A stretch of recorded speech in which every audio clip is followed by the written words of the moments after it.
Hey guys, Marvin here from Driven by Graphics, and just saw a question in a group that was related to changing colors of a lot of different items within CorelDraw. And so I just want to make a quick video to show you how you can go through and use their find and replace feature to select a bunch of items of a particular color and then change them all at once, so you don't have to make individual selections.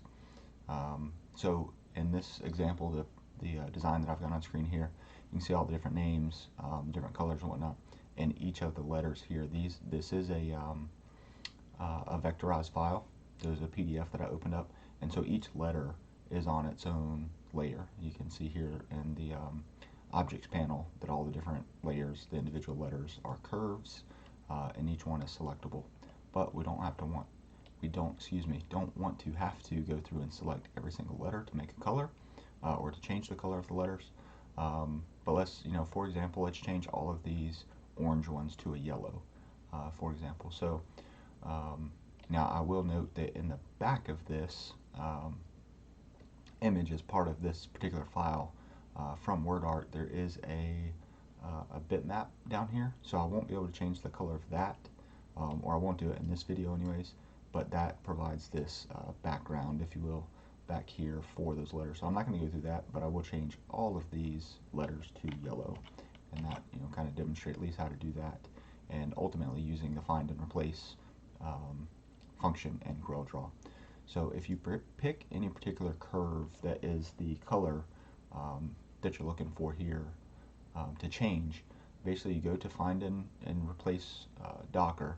You can also, if you don't have that open in this particular version of Corel, under Window, Dockers, and then Find and Replace is what you'll want to open.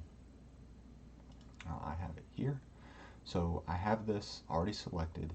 So what I'm going to do here within this panel, I'm not changing anything, I'm just clicking from selection. So I want to find all the items based on a selection. It takes a second to run through what it is that you are selecting.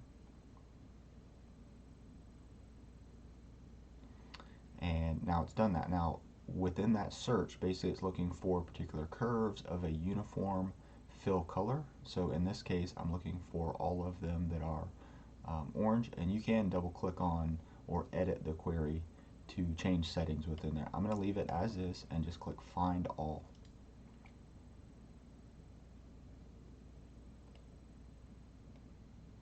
And what it's done, it's went through and find all the letters that have that same color and selected them.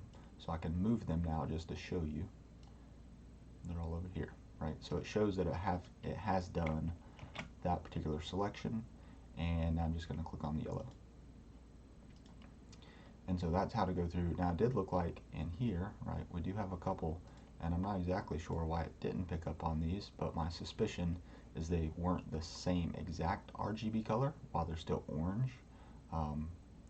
I don't think they fall within that same exact color, or it could be because the shape of them just being the size difference that they are. What I'll go ahead and do with that is just select these individually, or not individually, but within that name, and you can change those that way. So I didn't have to go through and select all of these letters, or try to go through and do a selection this way, which would have picked up some of these other ones. Depending on the particular design and file that you're working on, though, that is one way to go through with a find and replace and find a whole bunch of the curves, text, whatever the case may be. But it does have to be a vectorized file, vectorized objects, that it will go through and do the find and do the selection based on that color. So hopefully that helps, and if you guys have any questions, let me know. Take care, and we'll see you again soon.